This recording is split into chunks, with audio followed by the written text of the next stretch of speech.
안녕하세요. 간호사로 일하고 있는 30대 여자입니다. 낳아준 정보다는 키워준 정, 마음으로 낳은 자식이라는 말들이 있잖아요. 그저 핏줄이나 유전자로 이어진 관계보다는 사랑과 헌신으로 키운 관계가 더 돈독하고 끈끈하다는 뜻이겠죠. 하늘이 점 찍어준 부모 자식 사이만큼 개인의 상황에 따라 가족으로 묶인 관계도 그 무엇보다 따뜻하고 또 애틋해질 수 있지만 잘못하면 그 어떤 것보다 잔인해질 수도 있는 것 같습니다. 가족이라고 묶이긴 묶였지만 정말 남보다도 못한 관계. 제 사랑하는 남편이 이번에 그 관계에서 완전히 벗어나게 되었어요. 처음 남편을 만났을 때 남편의 첫인상은 참 남자가 처연하게도 생겼네 였습니다. 지인의 친구였던 남편은 정말 우연하게 들어간 식당에서 처음 만나게 됐죠. 지인과 식사를 하고 있던 남편과 가볍게 인사를 나눈 게 전부인데 이상하게 그날 밤에도 다음날 아침에도 남편의 얼굴이 떠오르는 겁니다. 정말 이상하죠? 근데 다르게 생각을 하면 그때는 이게 운명인가? 이게 첫눈에 반한다는 건가? 하는 허무맹랑한 생각을 하기도 했어요. 깔끔하고 담백한 생김새에 마치 눈이 소복하게 내려서 조용해진 숲 같은 첫인상. 너무 시적인가요? 근데 정말 남편의 첫인상이 딱 그랬거든요. 계속해서 제 머릿속을 떠나지 않는 그 사람 때문에 저는 그 당시 별로 친하지도 않은 지인을 들들 볶아서 제발 한 번만 소개시켜달라고 애원을 했습니다. 근데 그 지인은 한숨을 푹 쉬더니 제게 그러는 겁니다. 걔는 누구 안 만나. 혼자 있는 게 제일 편한 놈이야. 라고 말입니다. 혼자가 안 편한 사람이 있나요? 근데 지인은 꽤나 단호했어요. 그렇게 그냥 포기를 해야 하나 했는데 운명은 역시나 제 편이더군요. 이제는 건너 얼굴만 본 사이가 아닌 환자와 간호사 사이로 다시 만나게 됐습니다.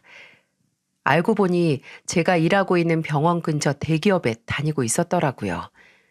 병원 점심시간이 막 되어갈 때쯤 나타난 남편의 얼굴을 보고 제 머릿속에 종이 울렸죠. 이건 하늘이 돕는 기회다. 정말 지금 놓치면 천하의 멍청이다 하고요. 다행히 남편도 제 얼굴을 기억하고 있더라고요. 몸이 안 좋았는데 회사 점심시간에 점심도 포기하고 병원에 들른 거였어요. 그런데 얼굴을 보고 반갑게 인사를 할 만한 사이는 아니라고 생각을 했는지 가볍게 목례만 하더군요. 안녕하세요. 어떻게 이렇게 또 만나네요? 네, 그러네요. 여기서 일하시는지 몰랐어요. 이 근처에서 일하시나 봐요? 여기 주변에 회사가 많긴 한데. 근데 어쩌죠? 지금 병원 점심시간이라서 1시간 후에 오셔야 진료 볼 수 있는데. 어쩔 수 없죠, 뭐. 박간, 나 밥 먹고 와요. 원장님, 잠시만요. 저는 이 기회를 놓칠 수 없어서 점심을 먹을 생각에 신난 원장님을 붙잡았습니다. 어리둥절해하는 원장님에게 작은 소리로 말했어요. 평생 은인으로 모실 테니까 저 사람 진료 좀 봐달라고요. 평소 이런 부탁은 절대 하지 않고 원리 원칙을 따지는 제가 세상 애절한 표정으로 부탁을 하니 원장님은 하는 표정을 짓더니 짓궂은 표정으로 알겠다고 하셨습니다. 저의 점심시간과 원장님의 점심시간까지 희생해가면서 남편에게 눈도장 제대로 찍었네요.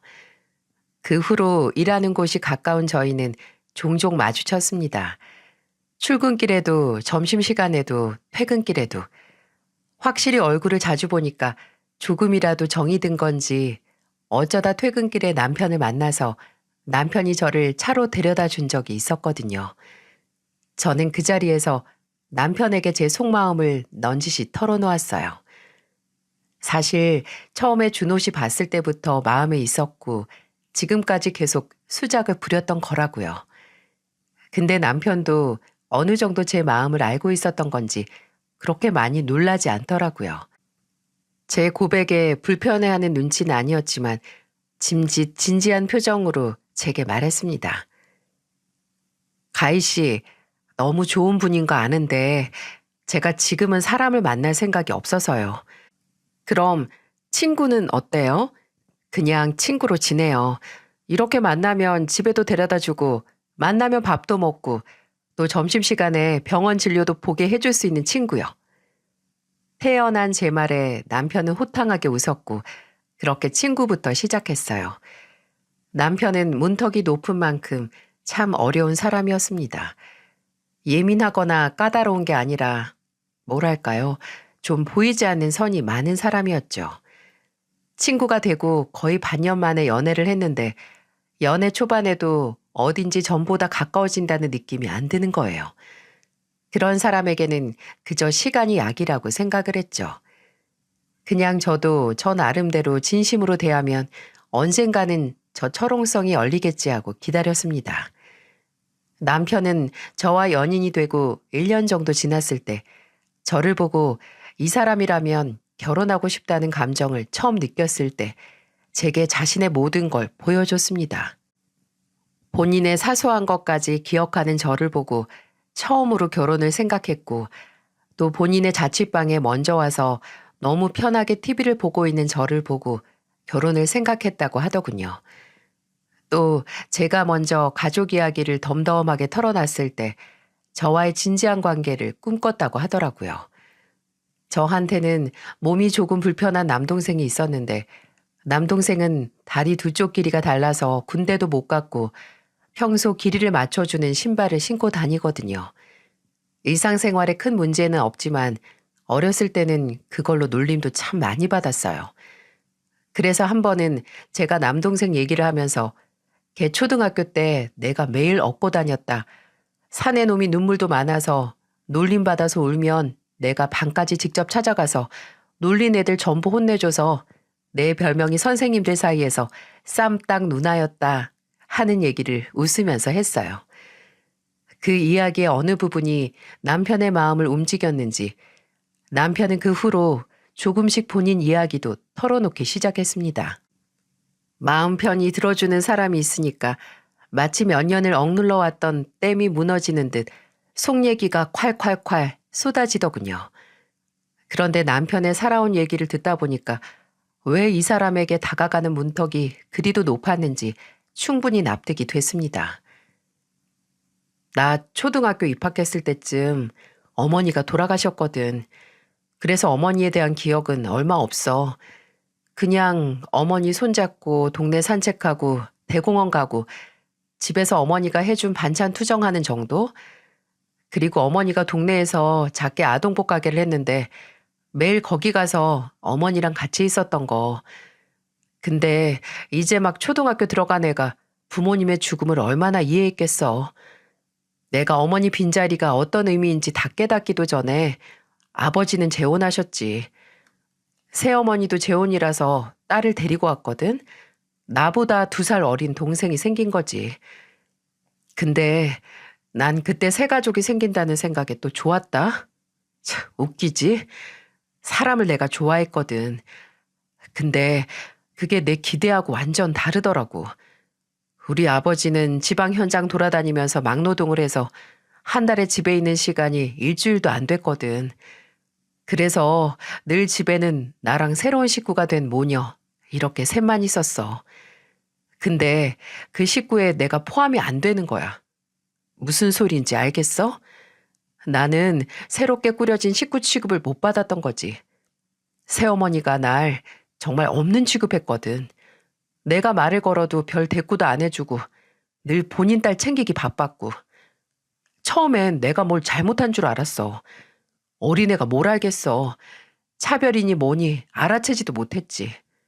근데 중학교 올라가면서 내 교복 하나 안 사주는 걸 보고 실감했어. 정말 나한테는 돈 한 푼 안 주고 가족 취급도 안 하는구나 하고 말이야. 그럼 아버님께 얘기는 안 했었어? 했었지. 근데 집을 무슨 숙박업소처럼 쓰는 아버지가 뭘 하시겠어. 그냥 여자들은 원래 그런다. 같은 여자라서 서로 더 돈독한 거다. 네가 잘하면 새어머니도 너한테 잘한다. 그런 소리만 늘어놓는 거야.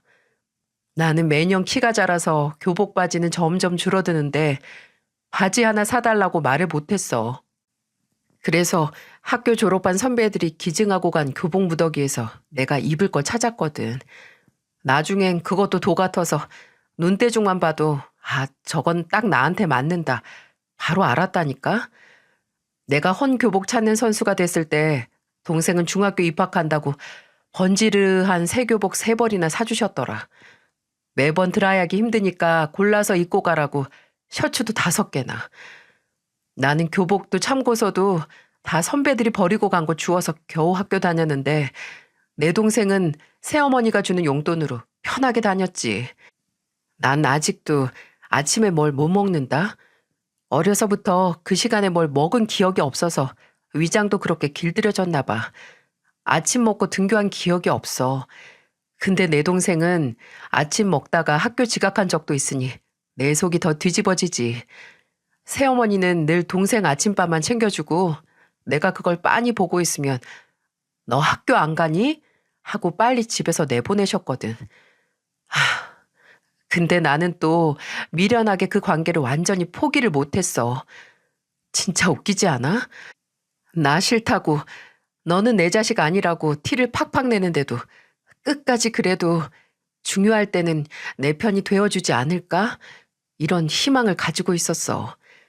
그래도 가족이니까 남보단 낫겠지 하고.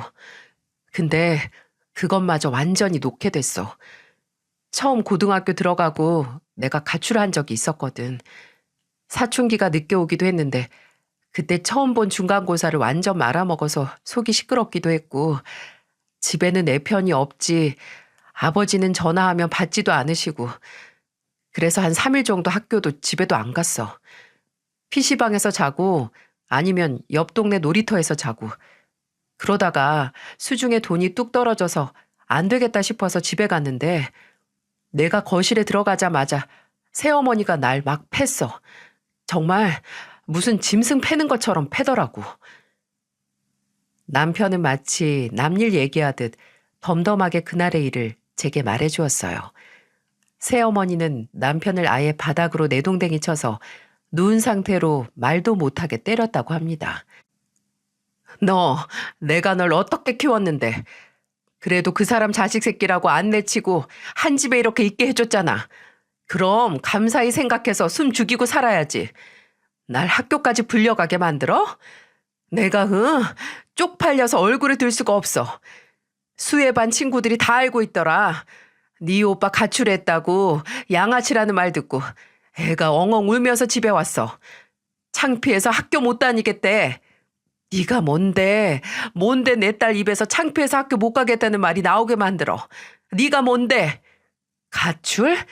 애미 없이 자란 새끼인 거 동네방네 소문낼 일 있어? 남편은 그때 이미 새어머니보다 키도 몸집도 월등하게 컸지만 어떻게 반격을 못했다고 합니다. 그냥 몸을 한껏 웅크리고 머리를 감싸 안고 있는 것밖에 하지 못했다고 하네요. 이상하게 몸을 움직이지 못하겠는 거야. 아프다기보다는 확실히 너무 아팠는데 사기가 꺾였다고 해야 할지 진짜 손 하나 꼼짝 못하겠고 신음소리 하나 낼 수가 없었어. 몸에 멍이 들고 입술이 터지는 것보다 내 안에 그나마 혼자 처절하게 잡고 있던 가족이라는 끈이 완전히 끊어진 느낌? 뭐가 무너진 것 같기도 했고 뭘 기대했던 걸까? 진짜 더 억울했던 건 내 몸에 멍이나 터진 상처가 다 사라졌을 때쯤 아버지가 집에 오셨다는 거야.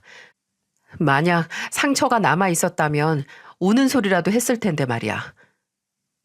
남편은 그 후로 새어머니나 동생 또 아버지에 대한 희망을 완전히 놔버렸다고 합니다. 분명 고아도 아니고 집도 가족도 다 있는데 마치 우주에서 혼자가 된 기분으로 하루하루를 버텼다고. 그나마 마음 편하게 있을 수 있는 곳이 학교라서 별다른 선택지도 없이 공부에 집중을 할 수 있었다고 해요.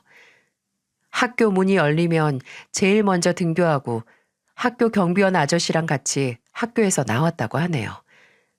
그러니 자연스럽게 성적은 오르고 그나마 어른들에게 마땅히 받아야 할 관심과 사랑은 학교 선생님들에게 다 받았다고요. 지금도 그때 고등학교 선생님들과 종종 연락한다고 씁쓸하게 웃으면서 말했네요. 스승의 날, 어버이날 1년에 2번씩 찾아뵌다고요. 대학 합격했을 때 진짜 드디어 그 집에서 탈출할 기회라고 생각했어. 그냥 고등학교 진학하는 것처럼 또 다른 학교에 입학하는 것뿐인데 그래도 어른이 돼서 나 스스로 앞가림을 할 수 있겠다는 무조건적인 믿음이 있었지. 그때 고등학교 졸업하고 바로 취업한 친구가 있었거든. 걔랑 반지하 원룸 같이 얻어서 바로 집에서 나왔어. 아버지한테 입학금하고 1학기 등록금만 부탁드렸고 꼭 갚겠다고. 그 후로는 도서관에서 살다시피 하면서 공부하고 가외에 3개씩 뛰면서 장학금 받고 돈 모았어. 군대 가기 전에 아버지한테 빌렸던 등록금 갚을 수 있었지. 옆에서 듣기만 해도 숨이 턱하고 막힐 정도로 치열한 시간이었겠구나 싶었습니다. 남편은 이야기를 끝마치면서 제게 조금 목이 메인 목소리로 말했어요.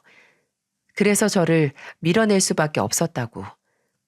나는 사랑을 제대로 받지도 또 누굴 좋아할 여유도 없이 살아서 누굴 만나서 연애하고 결혼할 욕심도 못 냈었대요. 방법을 모르니 아예 시작을 못 했다고요. 지금까지 제 앞에 절대 무너지지 않는 남편의 철옹성에 이런 역사가 있었다니 제게 모든 걸 다 털어놓는 게 고맙기도 하고 또 감동스럽기도 한편으로는 사무치도록 안타깝기도 했어요.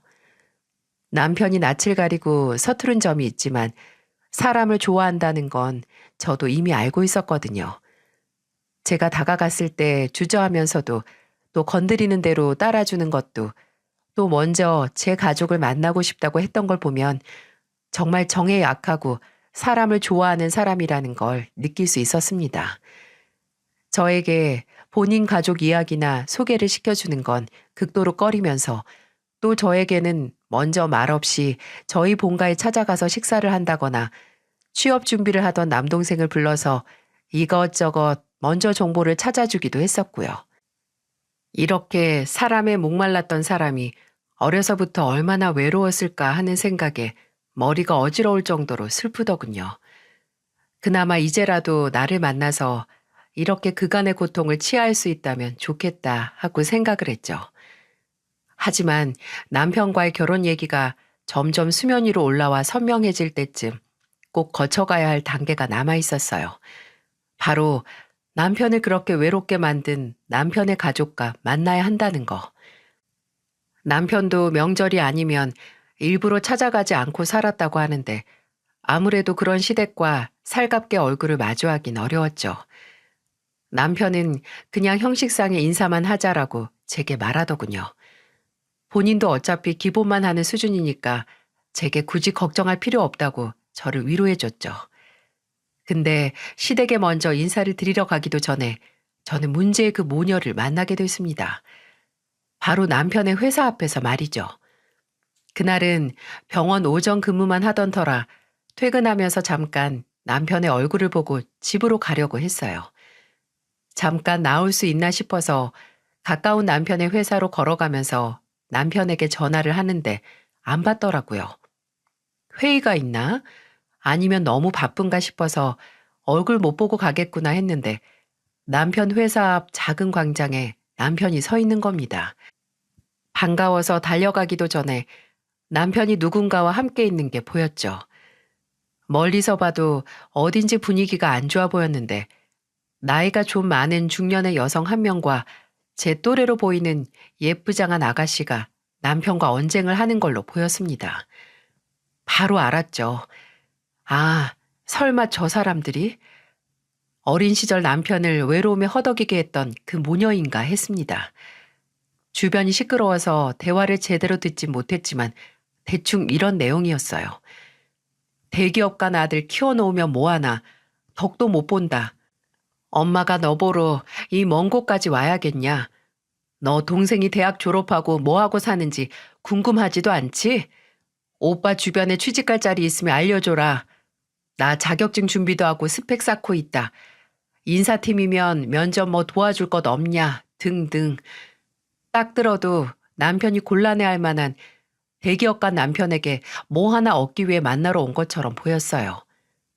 남편은 어두운 얼굴로 둘을 돌려보냈고 한동안 혼자 벤치에 앉아서 생각을 정리하는 것처럼 보였습니다. 그날 제가 본 것에 대해서 딱히 남편에게 말을 하지 않았어요. 말할 이유도 없었고 남편이 불편해할 수도 있으니까요. 그 후 그 모녀와의 두 번째 만남을 갖게 됐습니다. 바로 드디어 문제의 시댁으로 인사를 드리러 가게 된 거죠. 어딘지 저보다도 남편이 더 긴장한 것처럼 보였습니다.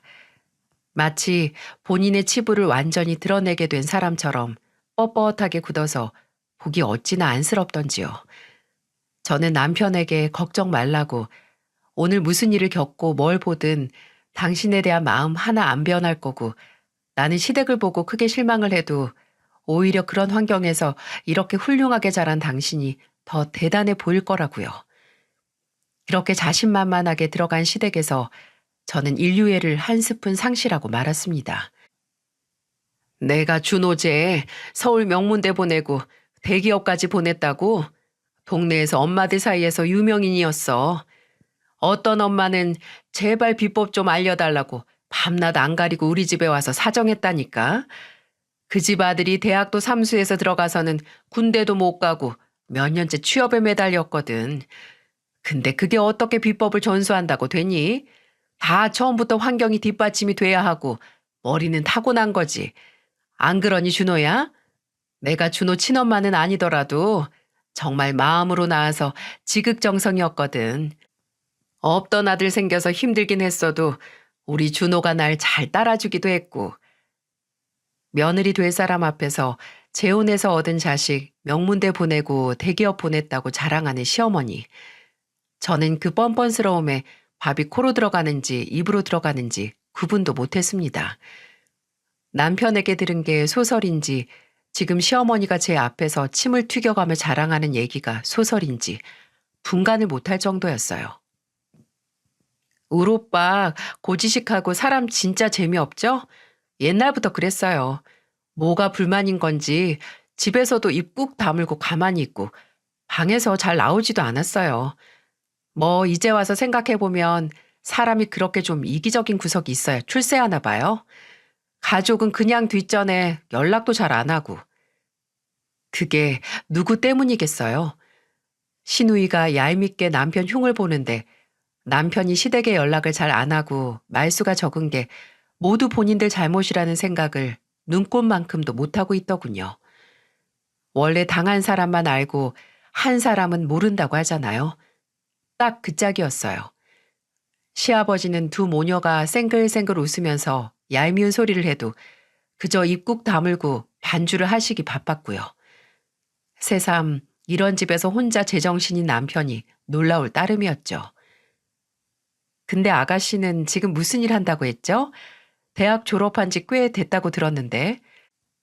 아, 지금은 그냥 쉬면서 일 찾고 있어요. 어차피 결혼하면 그만둘 거라서 그렇게 전력으로 일할 곳 찾고 있는 것도 아니고요. 어? 그럼 그냥 아르바이트를 하는 게 낫지 않아요? 뭐 그래도 사람이 그냥 아르바이트로 시간 때우긴 아깝지. 우리 딸이 힘들게 대학 졸업장도 땄는데. 그렇긴 하죠. 사람 일 어떻게 될 줄 알고. 요즘 여자들도 결혼해도 경제권 꽉 쥐고 있어야 한다고 하잖아요. 그럼 아가씨 전공은 뭔데요? 디자인이요. 패션 쪽이요. 아, 진짜 취업하기 어렵겠다. 디자인 쪽은 특히 패디면 진짜 바늘 구멍이라고 들었거든요. 뭐 저 하나 일할 곳 어디 없겠어요. 그래서 요즘 오빠한테 자리 좀 소개시켜 달라고 조르고 있어요. 근데 오빠는 눈 하나 꿈쩍 안 하는 거 아세요? 진짜 못됐어. 오빠가 어떻게 대기업에 사람을 꽂을 수 있겠어요. 아가씨 진짜 재밌다. 요새 대기업 간부들이 본인 자식들 꽂아도 뉴스에 다 나오는 세상이잖아요. 근데 인사팀 사람이 면접 비리 저지르면 더 큰일 나죠. 우리 아가씨 감 잃기 전에 빨리 사회생활 시작해야겠네. 그렇죠, 어머님? 그렇게 철없다는 걸 돌려 돌려 창피를 줘도 제 속은 풀리지 않았어요. 남편이 입 다물고 조용히 있다고 해서 지금까지 남편 홀로 꾹 참아가면서 일군 모든 걸 마치 본인들이 조력해서 이뤄낸 것처럼 지분을 챙기려고 하다니 제 속이 뒤집히다 못해 그 자리에서 확 상을 엎어버리고 싶었어요. 그날 인사를 하고 남편이 집으로 저를 데려다 주는 길에 저는 울분을 폭발시켰습니다. 제정신이 아닌 것 같다. 뭐가 저렇게 뻔뻔하냐. 낯짝이 두꺼워서 좋겠다. 사람은 저렇게 어깨가 말랑하게 살아야 오히려 오래 살 거다 등등. 제가 남편을 대신한 것처럼 열을 내니까 남편은 그냥 웃고 넘겼습니다. 마치 이렇게 당해온 것들이 일상인 것처럼 말이죠. 시어머니는 남편이 막 대기업에 입사했을 때 대기업에 간 아들 이름 대고 동네 여기저기서 돈을 빌리고 다녔다고 해요. 외상도 하고요. 진짜 어이가 없지 않나요? 도리나 의무는 전혀 하지 않고 그저 권리나 누리려고 하는 꼴이 말입니다. 팥쥐 모녀처럼 뻔뻔스런 두 사람의 행태는 저와 남편이 결혼하고 난 후에 더 심해졌어요. 결혼하고 1년 정도 후에 아이를 낳자마자 남편이 회사를 그만두고 대학 선배와 스타트업 기업을 설립했거든요. 몇 년을 고민하던 끝에 용기를 내서 사업을 시작한 거죠. 근데 남편이 그 선배와 공동대표가 되자마자 시누이가 득달같이 연락을 해서 하는 말, 오빠, 나 오빠 회사에 취업하면 안 돼? 대표 소리 듣는 오빠 덕 좀 보자. 아니, 이제 막 시작한 회사에서 심지어 아무런 관련 없는 패션 디자인 전공하고 제대로 된 회사를 다닌 경력 하나 없는 시누이를 뭘 보고 취업을 시켜주나요? 시어머니까지 남편한테 찾아와서는 다른 거 안 되면 리셉션 데스크에라도 앉히라고 하는데 그때는 회사 연지 얼마 되지도 안 됐던 터라 리셉션 자리도 없었습니다. 남편이 신우에게 블라인드 고용해서 최종 합격하면 취업시켜 주겠다라고 하니까 몇 달 연락도 안 했죠. 두 모녀가 아주 크게 토라진 겁니다. 그것도 몇 달 후에 주머니 사정이 여의치 않았을 때 도로 연락을 했어요. 둘이서 태국 여행인지 뭔지 가고 싶은데 돈 좀 보태달라고. 그저 지들 아쉬울 때만 찾는 그런 인간들이었죠. 남편의 사업이 어느 정도 안정기에 들어섰을 때 시어머니의 콧대는 하늘을 찌르기 시작했어요. 회사 대표 아들을 뒀다고 아주 기세등등해져서 여기저기 남편 이름을 팔고 다니기 바빴죠. 그 당시 시아버지는 상가 건물 경비 일을 하고 계셨고 시어머니는 일을 안 하고 계셨는데 시아버지에게 이제 일 그만두라고 아들이 사업하는데 뭐덕게 왜 일을 하냐고 하기도 했어요. 누가 들으면 남편이 사업해서 3대가 먹고 살 정도로 돈방석에 앉은 줄 알겠더라고요. 남편은 그래도 아버지가 계시는 집이니까 생활비 명목으로 매달 용돈을 보내드리긴 했거든요. 종종 시댁이 있는 동네에 가면 모르는 어르신들이 준호 엄마 며느리 아니냐고 요즘 돈 좀 만진다며 하면서 말을 걸어오기도 했습니다. 안 그래도 가기 싫은 시댁에 더 가고 싶지 않은 이유가 쌓였죠. 시누이도 뭘 믿는 건지 아예 취업 준비도 안 하고 사는 것 같았습니다. SNS를 보면 매일 평일 주말 할 것 없이 놀러 다니더라고요. 한 번은 정말 대형 사고를 쳤는데 남편이 사업을 같이 하는 관계자들끼리 모임을 갖는 날이었습니다. 중요한 모임이라서 제게는 늦으니까 먼저 저녁을 먹으라고 말해둔 날이었어요. 그런데 밤 9시가 되기도 전에 남편이 어두운 얼굴로 집으로 들어오는 게 아니겠어요? 일찍 들어왔네. 난 늦는다고 해서 그래도 12시 정도에 들어오는 줄 알았지. 제가 말을 걸어도 내내 한숨만 쉬고 얼굴이 빨개져서 연신 마른 손으로 얼굴을 쓸어내리기만 할 뿐이었어요. 제가 조용히 남편이 먼저 입을 열기를 기다리고 있는데 찬물로 세수를 한번 하고 와서 드디어 말을 하더군요. 모임 자리에 최수의 개가 갑자기 들이닥쳤어. 에? 아가씨가? 아니 왜? 그냥 지나가다가 우연히? 그럴 리가 있어. 내 생각에는 어머니한테 들은 것 같은데 어제인가 어머니한테 전화가 와서 오늘 바쁘다고 했거든. 사업 같이 하는 사람들이랑 모임 있다고. 이상하게 어디서 하냐, 뭐 먹냐 물어보셔서 생각 없이 다 말했지. 근데 아휴, 수혜한테 말하려고 물어보신 거였나 봐. 내가 진짜 미쳐. 아니, 아가씨가 뭐하러 그 자리에 끼고 싶어 해? 아, 혹시 아직도 당신 회사에 취직하고 싶어 해? 그건 아닌 것 같고 딱 하고 온 게 남자 만나러 온 거야. 내가 사업한다는 사람 만난다고 하니까 바로 튀어온 거지. 내가 말했잖아. 결혼하고 팔자 피고 싶어 하는 애라고. 남편은 그 당시 모임에서 있었던 수치스럽고 두고 보기 민망한 상황을 제게 설명을 해줬어요. 아가씨는 마치 우연인 것처럼 세상 놀라면서 과장된 인사를 남편에게 하더니 누가 권하지도 않았는데 냅다 그 자리에 앉아서 본인 소개를 하고 대화를 하기 시작했다고 하는 겁니다. 우리 오빠랑 만나는 거 재미없죠? 저는 오빠랑 달라요. 저는 재밌다는 얘기 정말 많이 듣거든요. 어머, 여기 잠 비었네. 제가 한 잔 따라 드릴까요? 근데 혹시 오빠 회사에서 일하시는 분이세요? 아니면 거래처? 남편은 그 자리에서 창피하고 화가 나서 신우이를 끌고 나왔다고 해요. 그리고 정신 좀 차려라. 너 조금 있으면 30대라고. 알아서 앞가림 하라고. 요즘 어떤 여자가 취집을 하려고 하냐고. 너 이러는 거 다른 여자들도 욕보이는 짓이다. 부끄러운 줄 알아라. 훈계를 했더니 남편에게 쌍욕을 하고 집으로 돌아갔다고 합니다. 아니, 화를 낼 게 누군데 누구한테 쌍욕을 하나요?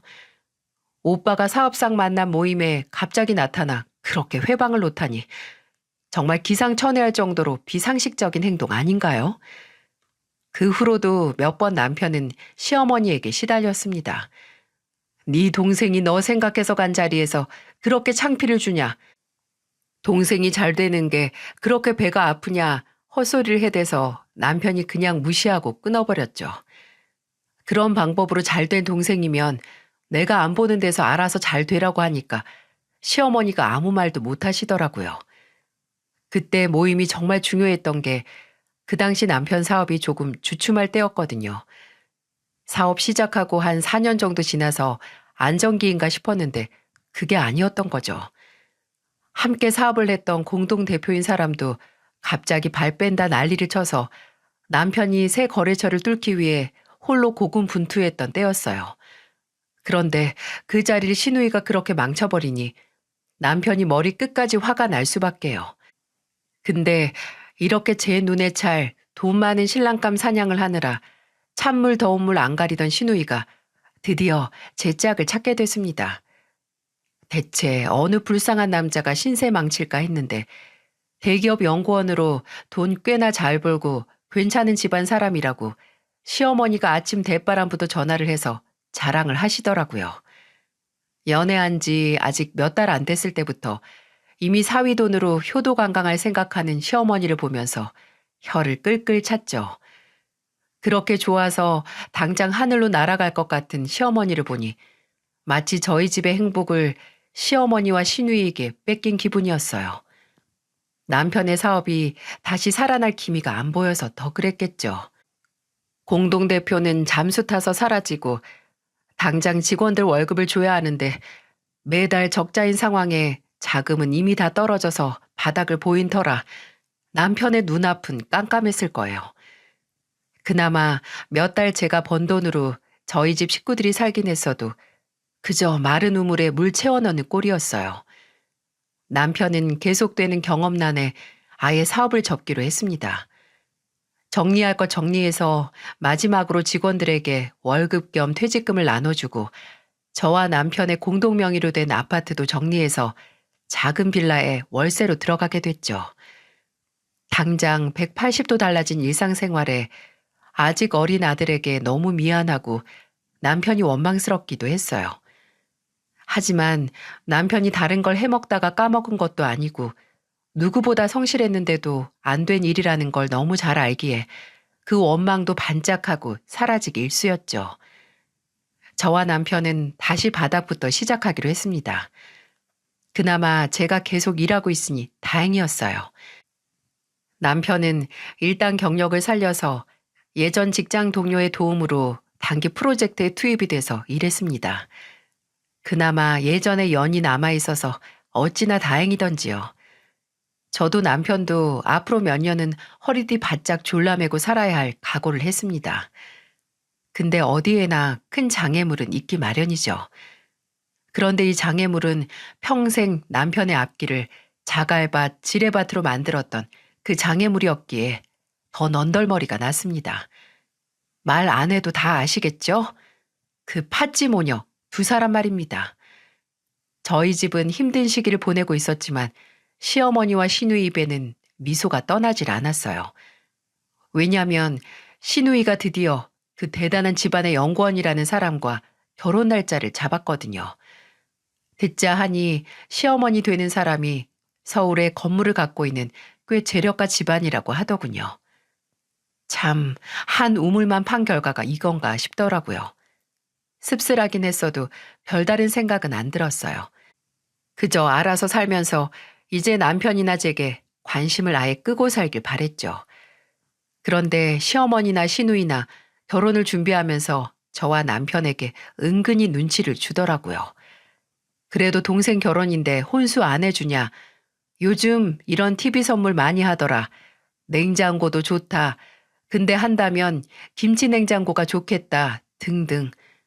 떡 줄 사람은 생각도 안 하고 있는데 먼저 입안에 가래떡 한 움큼 넣고 씻고 있더라고요.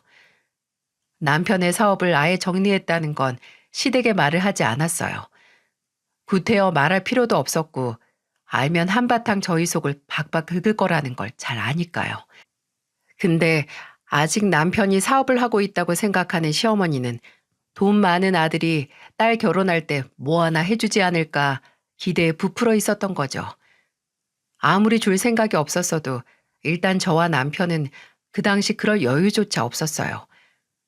당장 집 정리하면서 남은 빚이 남아있던 터라 혼수까지 해줄 여유가 한 톨도 없었어요.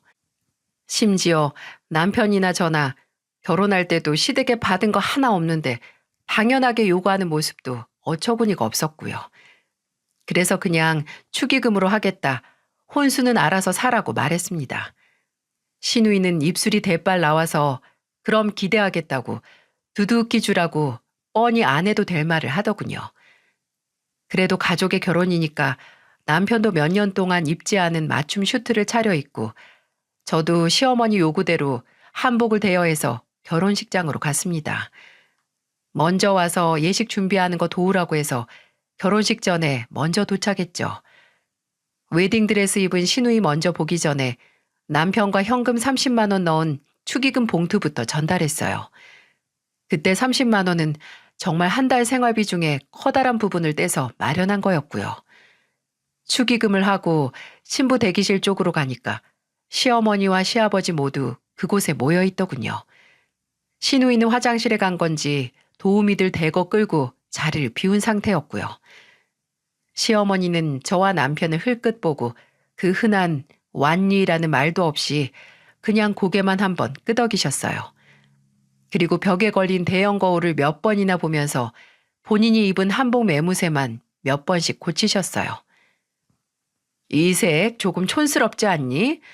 맞출 때 몰랐는데 여기 조명이랑 어찌 안 맞나? 여보 어때요? 내 얼굴이랑 좀 떠 보이지 않아요? 사람 아는 척도 안 할 거면 뭐하러 일찍 오라고 하셨는지 모르겠더군요. 그냥 사람 한 번이라도 더 부리려고 하신 거죠. 제게 별다른 말도 안 하셔서 저는 일단 구석에 있는 의자에 아들을 앉히고 가방에 가져온 주스팩 하나 꺼내서 들려줬습니다. 지루할 테지만 얌전히 앉아 있으라고요. 주스팩에서 나온 빨대 쓰레기를 들고 쓰레기 버릴 곳을 찾아 두리번거리고 있는데 사람을 계속 무시하던 시어머니가 슬금슬금 제 쪽으로 오시더라고요. 그리고 제 어깨를 한번 본인 어깨로 쓱 밀치면서 물으셨습니다. 예, 너네 축의금 얼마 넣었니? 큰 거 한 장은 넣었어? 아니면 두 장? 축의는 홀수로 한다고 하는데 여유 있으면 세 장 넣지. 그렇죠. 제일 궁금하고 제게 물을 건 그것뿐이셨겠죠. 저는 깊게 나올 것 같은 한숨을 목구멍으로 삼키고 말했습니다. 아니요, 크게 못하고 30만 원 넣었어요. 그것도 앞자리는 홀수긴 하네요.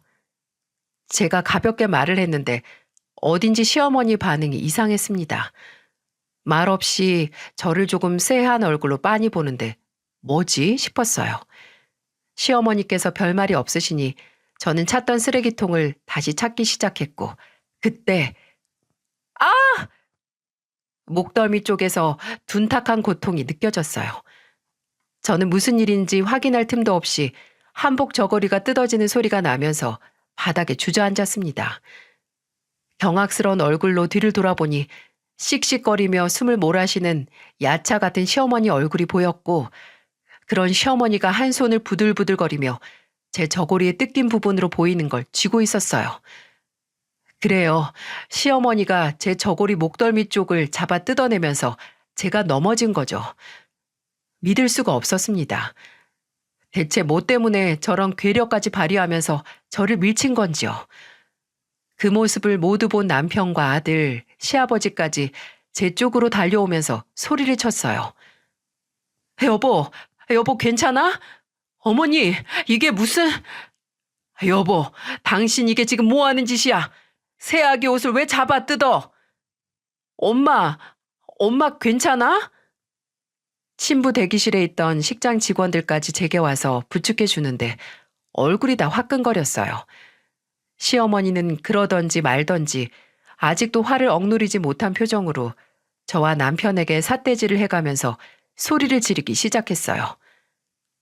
30? 동생 결혼식에 고작 30을 해? 내가 딸 결혼식에 고작 30을 받자고 내 자식도 아닌 너를 평생 먹여 살린 줄 알아? 당신 지금 준호네가 축의금 적게 했다고 이러는 거야? 제정신이야? 내가 뭘요? 내가 절 어떻게 키웠는데 그깟 푼돈을 내놓고 모가지 빳빳하게 하고 있어? 야, 너 은혜를 이딴 식으로 갚니? 그래도 길러준 정이 있다고 조금 잘 나간다고 유세 떨어도 봐줬더니만 이건 해도 해도 너무하잖아. 푼돈 가져올 거면 그렇게 건방이나 떨지 말던가. 그렇게 시어머니 헛소리가 고래고래 퍼지는 신부 대기실은 무거운 웨딩드레스를 도우미의 도움으로 질질 끌고 오는 시누이와 그 뒤로 시누이의 시부모님으로 보이는 분들이 들어오고 있었습니다. 시어머니 고함 소리를 듣고 눈이 동그래져서 충격을 많이 받은 것 같았어요.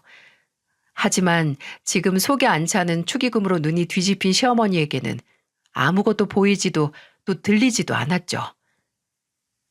엄마, 지금 뭐 하는 거야? 내가 너 알아봤다. 어려서부터 영악해 빠져가지고 이기적으로 지 실속만 챙기고 가족은 늘 뒷전이었지. 너는 내가 평생 정이 안 갔어, 정이. 어쩜 그렇게 이기적이고 매사에 너밖에 몰라? 나랑 내 딸이 어떤 마음으로 너를 가족으로 들였는데. 그 입 제발 좀 다물어요. 악을 쓰는 시어머니에게 남편이 참지 못하고 반격을 시작했습니다. 남편은 주저앉은 저를 한쪽 팔로 안고 있다가 시어머니에게 위협적으로 다가갔어요. 당신이 날 언제 먹여 살렸어? 당신이야말로 진정 날 가족으로 생각한 적이나 있어? 뭐야? 준호야, 난 단 한 번도 당신한테 따뜻한 손길이나 눈길 받은 적 없어. 매달 우리 아버지가 피땀 흘려서 버는 생활비? 한 번도 제대로 내 입으로 들어온 적이 없었다고. 당신 나 중학교 입학하고 고등학교 입학했을 때 교복이나 책가방이나 신발 제대로 된 거 사준 적 한 번이나 있어? 없잖아. 그렇다고 급식비를 제때 줬어? 나는 매달 교무실에 불려갔어. 급식비도 밀리고 학비도 밀려서. 나중에 나 불쌍하게 생각한 담임 선생님이 대신 내준 적도 있어. 그렇게 집에서 밥 한 공기만 더 먹어도 눈치만 줬으면서. 뭐? 키워주는 애? 나는 차라리 고아로 있었던 게 나아. 뭐? 이 빌어먹을? 정신없이 쏟아지는 남편의 폭언에 시어머니는 다시 손을 치켜들었습니다. 남편은 그런 시어머니의 팔을 잡아 제가 시어머니에게 밀쳐 넘어진 것처럼 시어머니를 땅바닥으로 밀었어요. 그 과정에서 시어머니가 입은 한복 소매 한쪽이 뜯어져 버렸죠. 김양숙 씨, 당신은 나 키운 적 없어. 주제 파악 좀 해. 당신은 자식을 키워선 안 되는 사람이야. 재혼해서 만난 자식은 자식 취급도 안 하고 성공한 후에야 그나마 뭐 빼먹을 것 없나 하고 주변에서 맴돌고 진짜 자식이라고 오냐오냐 키운 자식은 딱 당신처럼 키웠잖아. 남의 등골이나 빼먹는 뻔뻔한 기생충으로. 이제 이만합시다. 이만했으면 나도 그나마 10여 년 한 집에서 같이 한 사람으로서 도리 다 했어요. 하나 있는 딸 결혼 잘 시키세요. 이제 남의 자식인 아들한테 뭐 하나 뺏어 먹을 것 없나 눈치 보면서 살지 말고 잘난 사위 등골 빼먹으면서 딸이랑 오순도순 사세요. 여보, 가자. 남편은 그대로 제 손을 잡고 식장을 나왔습니다. 그 순간 남편과 시아버지가 눈이 마주친 것 같았는데 시아버지는 먼저 눈길을 피했어요. 식장을 나오면서 뒤에서 시어머니가 온갖 욕으로 저주를 퍼붓고 시누이가 통곡을 하는 소리가 들리긴 했어도 저도 남편도 뒤돌아보지 않았죠. 남편은 집에 도착하자마자 바로 모든 기력을 쓴 사람처럼 기절하듯 잠들었습니다. 그리고 7시간을 아주 깊게 자더군요. 그리고 일어나서 비척비척 거실로 나와서 말했습니다. 마치 꿈을 꾼 것 같아. 남편은 그날 식장에서 있었던 사건이 마치 꿈 같았다고, 내가 지금까지 꿈꿨던 복수를 한 것 같다고 하더군요. 지금껏 계속 시어머니나 시누에게 온갖 폭언을 내뱉고 뒤도 안 돌아보고 돌아서서 평생 만나지 않는 꿈을 꿨는데 이제야 그 순간이 이루어졌다고 말이죠. 저는 남편에게 참 보잘것없는 꿈이라고 말했습니다. 그 말을 들은 남편은 바람 빠지는 소리를 내며 웃었고 저도 그 모습을 보면서 웃었어요.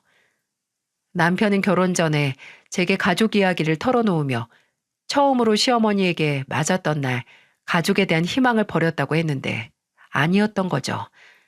저와 결혼을 하고도 시어머니와 시누이가 있는 가족이란 울타리에서 완전히 빠져나오지 못하고 있었던 것 같다고 했습니다. 그렇게 일주일 정도 아무 생각 없이 그저 일상을 살았어요. 근데 남편이 평소보다 늦게 집에 들어오더군요. 종종 밤에 대리운전을 하기도 해서 그런 줄만 알았는데 시아버지를 만나고 왔답니다. 둘이서 술 한잔 했다고 알딸딸한 얼굴로 말하더군요. 남편은 어딘가 초월한 얼굴로 말했어요. 아버지도 그때 사는 게 힘들고 지쳐서 나 신경 쓸 겨를이 없으셨대. 그나마 새어머니한테 날 맡기면 알아서 잘 자라겠지 하고 그냥 있었다고. 내가 새어머니에 대한 어떤 말을 해도 그냥 나 하나 참으면 우리 가족은 아무런 문제 없으니까 그냥 내 입만 막았다고 하시더라. 이번에 그게 미안하다고. 그동안 내 상처가 골마서 터질 것도 몰랐고 또 본인이 평생 같이 산 여자가 이렇게까지 악질인 줄도 몰랐다고 용서해달라고 하셨어. 싫다고 했어. 아버지도 새어머니만큼 날 학대했던 거라고 하고 그냥 술 먹고 나왔어. 남편은 눈물 하나 흘리지 않았지만 우는 것 같았어요. 멍하니 초점 없는 얼굴로 그렇게 말을 하니까 저는 그저 옆에서 남편의 굳은 어깨를 가만히 안아주는 것밖에 하지 못했죠. 하지만 남편은 후련하다고 했습니다. 이제 괜한 희망도 기대도 품을 곳 없어서 편하다고요. 그동안 외롭고 혼자라는 걸 인정하기 싫어서 주변을 맴도는 날벌레들은 가족으로 생각하면서 살았던 것 같다고 하더군요. 그 후로 5년이라는 시간이 지났습니다. 저희 아들은 그 사이 초등학교 3학년이 됐고 저는 병원을 옮겨서 이직을 했어요. 남편은 새로운 사업 파트너를 찾아서 다시 사업을 시작했습니다. 이전처럼 처음부터 크게 시작하지 않고 아주 소소하게 시작해서 안정기에 들어선 지 이제 2년이 됐습니다. 제 남동생도 다른 회사를 다니다가 이번에 남편의 회사로 이직을 했고요. 남편이 가족이라고 생각했던 날벌레들을 싹 없애버리니까 저희 가족의 일상에 집중하기가 더 수월했습니다. 3년 전 한 번 시아버지에게 연락이 온 적이 있었는데 병원에서 온 전화였어요. 시아버지가 풍에 걸려서 이제 경비일도 못한다고 병원에 입원해서 연락을 해온 거죠. 남편은 몇 날 며칠 잠을 설치다가 저와 상의해서 다시 달에 한 번씩 용돈을 보내드리기로 했습니다. 그래도 약값은 필요하셨으니까요. 시아버지만 연락을 해오신 건 아니었어요. 한 번은 시어머니가 신우의 이혼 소식을 들고 저희를 찾아왔어요. 어떻게 알았는지 제가 옮긴 병원으로 찾아오셨더라고요. 예전에 일하던 병원에 가서 알아냈나 보더라고요. 참, 제가 창피해서 못 삽니다. 처음에는 제가 보고도 못 본 척 하고 있으니 욕이란 욕은 다 하면서 난동을 부리셨어요. 네가 뭔데 날 무시해? 너 때문에, 너랑 네 남편 때문에 내 딸이 이혼까지 당했잖아. 책임져! 이게 무슨 소리인가 하니 시어머니의 말은 이거였습니다. 결혼식을 하긴 했지만 결혼식장에서 있었던 소란 때문에 신우이와 남편 될 사람 사이가 서먹해졌다. 사돈도 갑자기 시어머니를 무시하기 시작했고 결혼하자마자 별거 했다고. 근데 사위가 갑자기 신우이가 씀씀이가 해프고 본인 돈을 물쓰듯 쓴다고 이혼을 하자고 일방적인 소송을 걸었다고요. 아니 이게 저랑 제 남편 잘못이 하나라도 있는 건가요? 결혼식 난동은 모두 시어머니의 작품이었고 결혼하고 상대방 돈을 물쓰듯 쓴 건 다 신우이 잘못인데 말이죠. 그날 제가 일하는 병원까지 찾아와 말도 안 되는 이유로 소란을 떠는 시어머니는 병원 경비를 불러서 아예 내쫓아 버렸습니다. 그 후로도 몇 번 시어머니와 신우이가 책임지라는 식으로 연락을 해왔어요. 문자로 육두문자를 남기기도 하고 병원으로 말도 안 되는 탄원서를 써서 보내기도 하고요. 저를 자르라고 말입니다. 근데 그게 먹힐 리가 만무했죠. 저도 남편도 관심을 한 톨도 주지 않고 계속 이러면 문자나 탄원서에 있는 성적인 욕을 빌미로 통매운법으로 고소한다고 하자 겁먹고 한동안 조용했습니다. 정말 입에도 담지 못할 쌍스러운 욕을 제게 했었거든요. 근데 이번 연도 초에 다시 한번 시어머니에게 연락이 왔습니다. 바뀐 전화번호로 말이죠. 정말 지겹지도 않나요? 시어머니는 제발 한 번만 만나달라. 이번에 만나주면 절대 평생 귀찮게 안 하겠다고 사정사정을 해서 남편 말고 제가 시어머니를 만났어요. 그렇게 또 몇 년 만에 만난 시어머니는 한 10년 만에 만난 사람처럼 얼굴이 상해 있더군요. 절 만난 시어머니는 다 마른 입술을 달싹이면서 대뜸 이런 말을 하시더군요. 내가 지은 죄가 많나 보다. 그동안 내 욕심 부리던 거 말년에 다 되받는다. 시어머니는 작년에 받은 병원 검사에서 폐암 판정을 받았다는 걸 제게 고백했습니다. 신우이도 이혼 후에 연락이 잘 안 된다고 이제 와서 연락해서 미안한데 시아버지도 풍으로 집에 누워만 있으니 정말 기댈 곳 하나 없어서 연락을 했다고 말이죠.